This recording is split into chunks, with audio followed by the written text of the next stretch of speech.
So Broadcast Signal Intrusion was released today and we got to check it out. This was a very highly anticipated film for both of us after having checked out the trailer during our upcoming October releases.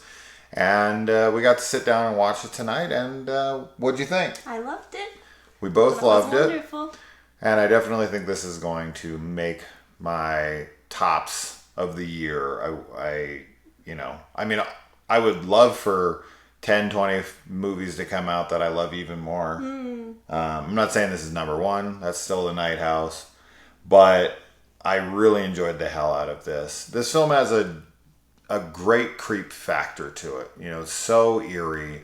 And, it also plays out like this noir detective thriller horror. This is from the director of the My Super Psycho Sweet 16 trilogy that aired back on MTV in the 2000s, somewhere in the 2000s or mid 2000s, which I'm actually a fan of. They're not fantastic or anything, but I think they're kind of underappreciated. And if anyone knows how to get a hard copy of them, or even just a location of how to even watch them, that would be great. I'd like to show Kaylee at some point. So let me know. He also directed The Signal, of no relation to this film. But as far as the synopsis goes, this is about a guy who I think Kaylee has assessed as a Video archivist for a TV station, and he comes across a broadcast signal intrusion, and he becomes kind of obsessed with it because he thinks it's connected to a tragedy in his life. And that is what really propels him down this rabbit hole.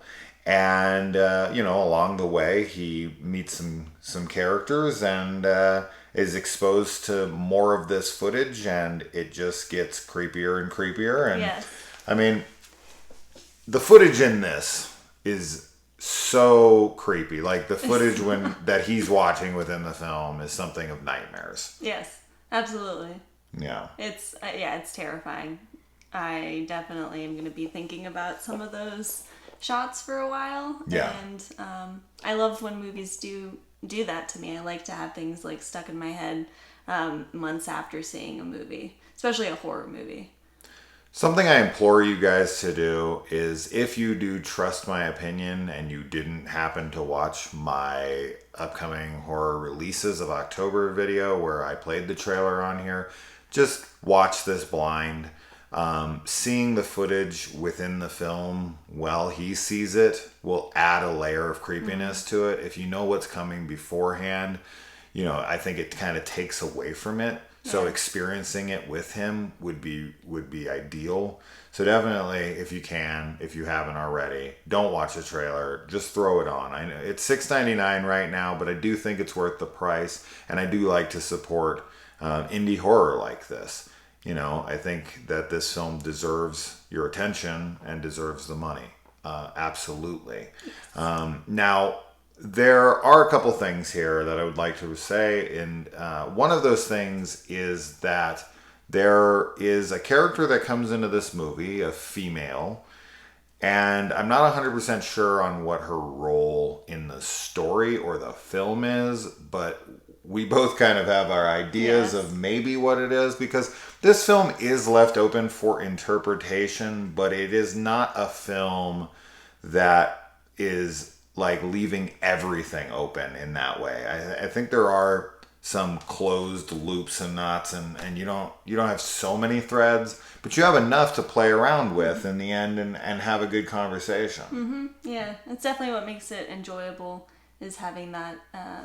you can think about it and analyze it in a lot of different ways. And since it has that dream quality to it as well, there's definitely some reality questioning going on, which it's cool, It makes it even creepier because you're with the protagonist kind of wondering what is in his head and what isn't.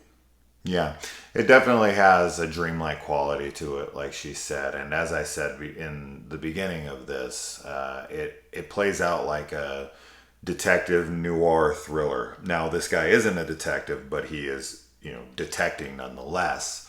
And it reminds me of films like, The Banshee Chapter just came to my mind right now. It has feel like that. It reminds her of a YouTube video, which we're going to link in the description below. That's called I Feel Fantastic. Which she seems to think has great inspiration on the footage in this. And after having watched it, I tend to agree. It does feel very similar and is eerie in its own right. There's been a lot of those like YouTube videos that go around that are just there for pure creep factor. Yeah.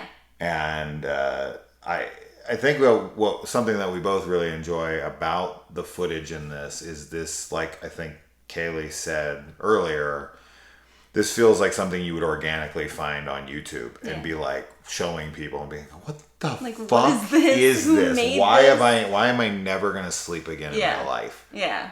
I would 100% could see us finding it on YouTube or on like some social media. And I could see people like obsessing over it and trying to like solve the riddle of like what the fuck is the meaning of this, for sure. But our protagonist here is definitely tied to, the finding out. Yeah. Right? He really, really wants to find out for a very strong reason. Yes.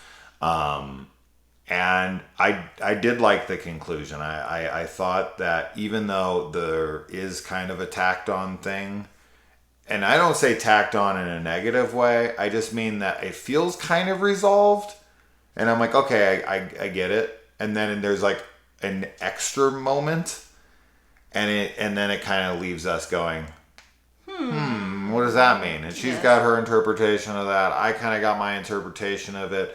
But I don't think either of us are firm on it until we've watched the film at least one more time. Yes. Because we gotta do our own investigation whilst, kind of already knowing what's going to happen and looking for key moments to try to see if there's any validity to our argument or if it kind of breaks down under scrutiny. Which is the fun of a movie like this. This is a really good movie to have a conversation about with your friends after, and to rewatch and look for clues. But it does give you enough that you're not feeling like, this film is just random for random's sake and there really is no finding it out. No, I think that the answers are mostly there, and then there's going to be things that are left open for interpretation till, forever. Which is fine, and I think that's good. I think there's things that should be. And in a dreamlike movie like this that does kind of play around with reality and whether or not this character is seeing everything or anything, you are going to always kind of have that open-ended interpretation, which is what these kinds of films kind of invoke. But yeah, it's very successful in its atmosphere. It's very successful in its characters, but as I said, there's characters that come into this that do feel like, why are you here? And then they kind of abruptly leave, and then there's things that happen in the end that you're like, what the hell does that mean? I thought we were done, and now we're not, and now the credits are rolling. When the credits roll, you're gonna be like, well, what? Yes, it's abrupt for sure. Very jarring. The pacing of the film, though, aside from that, is really great. Like, I feel like everything moves along. It keeps you engaged, and there's no points where you're bored during the movie or feel like it's unnecessary.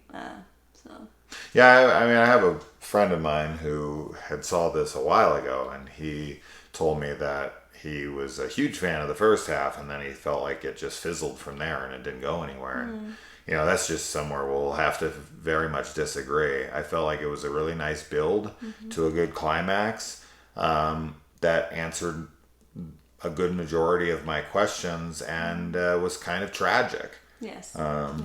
But yeah, it's a great flick, and definitely one I am hoping to get people to watch, because I think this one will get slept on by a good majority of people. This is not one that's going to get heavy promotion. In the slew of big named films coming out, whether it be Halloween Kills or the new Paranormal Activity movie or even Antlers or all the, and Last Night in Soho, and I mean, there's so much shit. And then you got the TV series that are all coming out, right? And you got Chucky, and you got I Know What You Did Last Summer. You got so much content, so much competition right now, that I just feel like a film like this and a film like The Medium that was just dropped on Shudder on the 14th are going to get,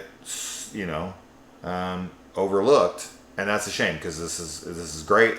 The Medium is great, and it'll make some top lists at the end of the year.